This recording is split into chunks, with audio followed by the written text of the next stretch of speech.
Bonjour à tous, je m'appelle Elia Donati, je suis en ce semestre-là comme FFI. Le titre de mon staff junior c'est grossesse, analgésie péridurale et lombalgie. Je me traîne les dos. J'étais encadré par Dr Kamel Abchi, que je vais remercier. On connaît tous que la péridurale, c'est la méthode de soulagement chez les femmes enceintes pendant le travail le plus utilisée dans les pays développés. Et je vous demande si vous connaissez le taux de travail avec péridurale en France. C'est 68, 77, 83, 86. Vous savez? 83. C'est 83 selon la système international. Et moi, je suis italienne et je me suis demandé quel est le taux en Italie. Qu'est-ce que vous pensez? C'est 20%, 35%, 55%, 70%? 35%. Vous êtes trop optimiste. C'est que 20%. Et oui, donc ça c'est déjà un point à retenir de cette staff. Si vous êtes femme enceinte en terme, ne venez pas en Italie. Et vu cette taux vraiment beau, et je me suis demandé pour quelle raison. Vraiment, il y a plusieurs raisons. Surtout, il y a un peu de personnel médical. Et il manque beaucoup d'anesthésistes. Donc, si vous voulez venir travailler en Italie, vous êtes bienvenus. Les disparités économiques et organisationnelles entre les régions. Dans le sud de l'Italie, c'est 15%, dans le nord de l'Italie, c'est 25% des taux de travail avec le péridurale. Et les régions du nord sont plus riches que les régions du sud. Il y a aussi des facteurs culturels et de la perception de la douleur à cause des notions religieuses surtout. Et des informations et des craintes liées à l'épidurale. Une de ces craintes que j'ai trouvées plusieurs fois dans mon petit billet comme anesthésiste, c'est l'idée que la péridurale, ça peut donner des lombalgies. Et il y a des enquêtes faites sur ça, ils ont trouvé qu'entre 30 et 40% des femmes, ils ont cette peur. Ce diagramme-là, c'était fait dans une enquête faite en Arabie Saoudite. Et ils ont envoyé des mails à des femmes en dehors de l'hôpital, dans ce contexte extra-hospitalier, et ils ont reçu une réponse. Ils ont vu que 35%, plus que 35% des femmes, ils ont peur d'avoir mal, d'avoir des lombalgies après la péridurale, plutôt que d'atteinte au niveau respiratoire ou atteinte sur les bébés. Et c'est ça le sujet de mon staff, c'est voir s'il y a vraiment une connexion entre la péridurale et les lombalgies. Mais avant de répondre à ces questions, il faut dire que la grossesse c'est déjà lié à des lombalgies. Et il y a plusieurs études faites sur ça, avec des chiffres qui sont vraiment variables, entre 20 et jusqu'à 90% des femmes enceintes ils ont des lombalgies. Et environ 50% des femmes enceintes qui ont des lombalgies. Il y a deux types de douleurs. Une douleur qui part depuis la deuxième côte jusqu'à la crête iliaque postérieure, et une autre est le douleur de la ceinture pelvienne, pelviculopène, qui part depuis la crête iliaque jusqu'à la plie fessière. Et même si cette caractérisation-là, dans les études, cette caractérisation n'est pas trop tenue en compte, donc on va parler des lombalgies en général, sauf quand il s'est spécifié différemment. L'étiologie de la lombalgie, c'est en femme enceinte, c'est plusieurs. On a sûrement un changement hormonal avec une augmentation de la production de relaxine, progestérone et estrogène. Et ces trois hormones ils vont augmenter la laxité des articulations. Et ils ont vu que des articulations avec beaucoup de laxité, c'est une articulation qui vraiment va donner des douleurs. Il y a aussi un changement physique avec cet utérus qui se va agrandir, donc un centre de gravité qui se va dépasser vers l'avant, et une tension des muscles lombaires que ça va augmenter, et une rotation du bassin et une hyperlordose du bassin. Cet utérus il va aussi comprimer la veine cave inférieure avec une compression et l'engorgement des veines épidurales. Cette veine distendue, ça peut donner des compressions au niveau des racines épidurales. les facteurs liés à l'augmentation de la fréquence des lombalgies chez une femme enceinte. Ils sont plusieurs, il y a plusieurs études faites sur ça. Il y a cette méta-analyse que s'était faite en 2020, ils ont trouvé comme un antécédent de lombalgie en dehors de la grossesse, un facteur de risque, aussi un IMC de majeur de 25 avant la grossesse, mais surtout c'est une histoire d'antécédent de douleurs de la ceinture pelvienne pendant une grossesse passée, que c'est un facteur de risque plus élevé, plus important, et aussi une dépression, une histoire de dépression et une histoire de charge de travail lourde pendant la grossesse, ça sont des facteurs de risque. Dit ça, et on peut retourner à la question principale. Donc, j'ai cherché toutes les études que je pouvais trouver sur cette question, sur le lien entre la péridurale et la grossesse. Et j'ai trouvé que les premières études faites sur ça, et vraiment, ils ont trouvé une connexion entre la péridurale et les lombalgies chez les femmes enceintes. Et surtout les premières études qui s'étaient faites par une équipe anglaise en 1990. Et c'était un questionnaire fait par poste. Ils ont envoyé presque 35 000 lettres à toutes les femmes qui sont accouchées dans le même hôpital, un hôpital en Angleterre. Et ils ont reçu une réponse par 11 000 femmes. Et ouais, ils ont vu qu'il y a un lien. Et aussi les autres. Et dans cette période-là, ils ont trouvé presque toujours une connexion. Mais si on va voir la construction, la méthodologie de ces études, on trouve que la plupart de ces études étaient rétrospectives et aucune de ça c'était randomisé. Donc on peut parler des études de pas vraiment haute qualité. Et donc les premières études, celle-là de McCarthy qui a reçu vraiment une résonance très importante, et ils ont demandé des femmes qui sont accouchées en 1978 de se rappeler 12 ans après. Et donc il y a beaucoup de marges d'erreur.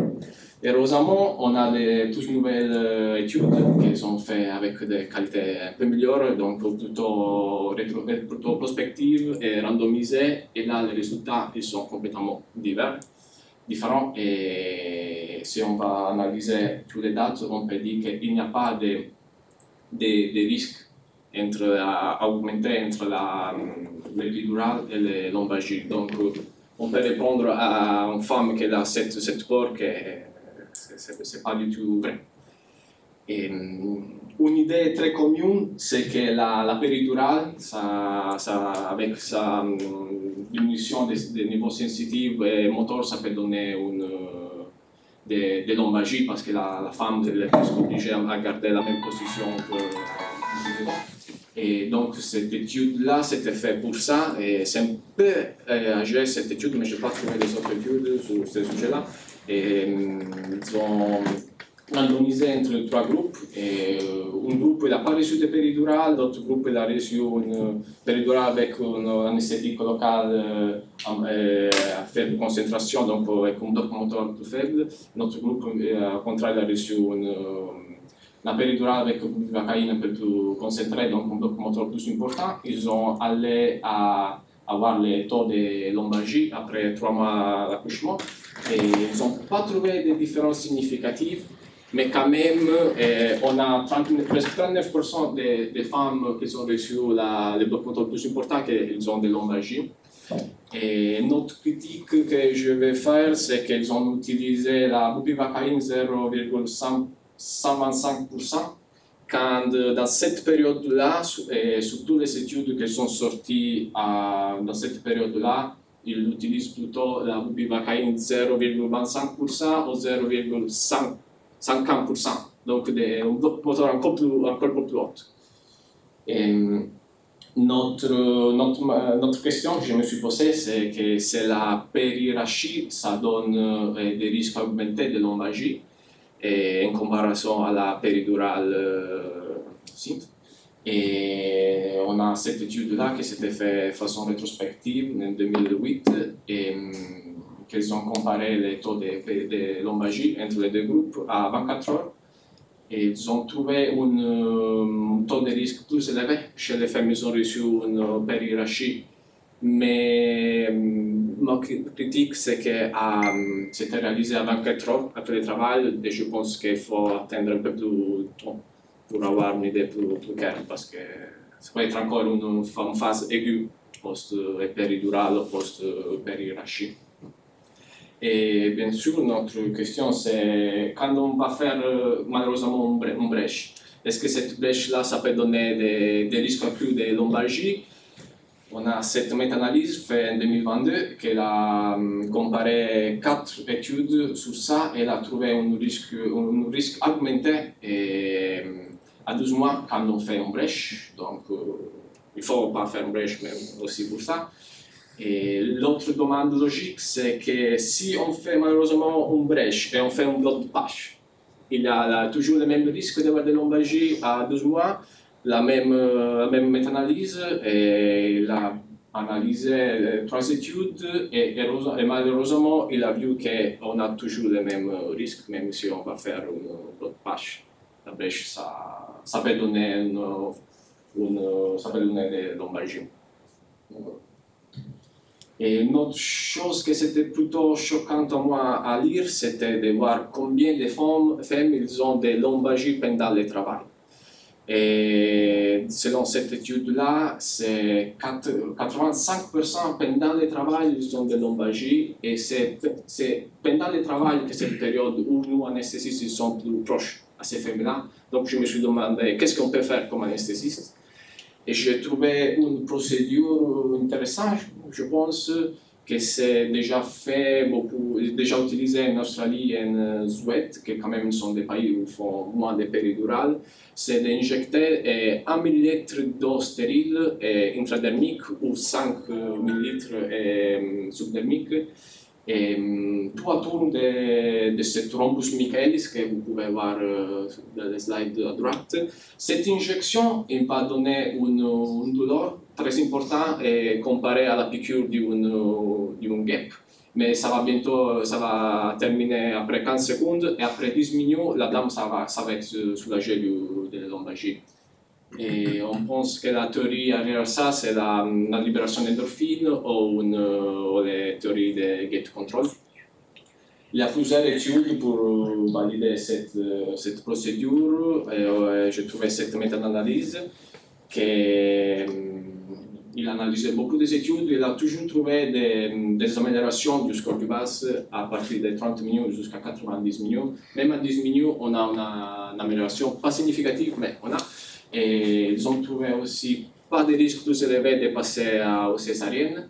Et c'est une procédure sans gros risque d'infection, sans beaucoup de contre-indications. Ça peut être fait par sage-femme aussi, ça ne coûte pas cher. C'est simple et efficace. Et c'est pour ça que l'Angleterre, depuis l'année dernière, il a adopté aussi dans les soins intrapartum. Donc, ça, ce sont les dernières lignes guides qui sont sorties il y a un an. Et pour les soins intrapartum, ils ont ajouté cette procédure-là. Une autre chose que j'ai trouvé que ça peut être une idée, c'est dans cette étude-là, quand ils ont allé poser la péridurale, lorsqu'ils vont faire l'anesthésie locale, et dans un groupe, ils ont essayé d'utiliser aussi des kétorolac. Et dans l'autre groupe, ils ont utilisé de lidocaïne. Ils ont comparé les douleurs à 24 heures et à 72 heures après l'accouchement. Et ils ont trouvé chez les groupes qui sont accouchés par voie basse une diminution du douleur seulement à 24 heures chez les dames qui sont actives, donc elles restaient debout. Et pas des autres différences significatives chez les femmes qui sont accouchées par voie basse, mais au contraire, chez les femmes qui sont accouchées par césarienne, il y avait toujours une différenciation, une amélioration du niveau du douleur. Et une autre étude qui s'était faite, je trouvais intéressant, c'était à la place de la kétorolac, ils ont utilisé une dexaméthasone, c'est une étude chinoise il y a 10 ans. Et ils ont randomisé entre deux groupes. Un groupe qui a reçu un cycle local avec que de lidocaïne, plus de sérophile. L'autre groupe, lidocaïne plus 5 mg de dexaméthasone. Ils sont allés à évaluer les douleurs à 48 heures, à 72 heures et après l'accouchement. Et ils ont toujours vu une diminution du valeur du douleur. Donc, une différence significative entre les groupes à faveur du groupe expérimental, soit à 48 heures, soit à 72 heures, et soit dans les groupes qui sont accouchés par voie basse, que sont les groupes qui sont passés par la césarienne. Et ça, je trouve aussi, c'est questo può être une idée. Et donc, pour finir, qu'est-ce qu'on peut dire en femme quand on va faire une consultation? Et on peut la soulager, on peut dire qu'il n'y a pas de corrélation entre l'analgésie péridurale et le risque de lombalgie. Mais malheureusement, c'est la grossesse la même que ça peut donner des lombalgies, donc peut-être tard de silence. Et quand même, on va dire d'essayer de changer la position du bassin ou des jambes au moins toutes les heures, parce que quand même, on a le bloc moteur et on perd de sensibilité. Donc, la dame peut garder des positions ambitieuses, compressives sur les nerfs, et de maintenir un mode de vie sain, actif, tout au long de la grossesse.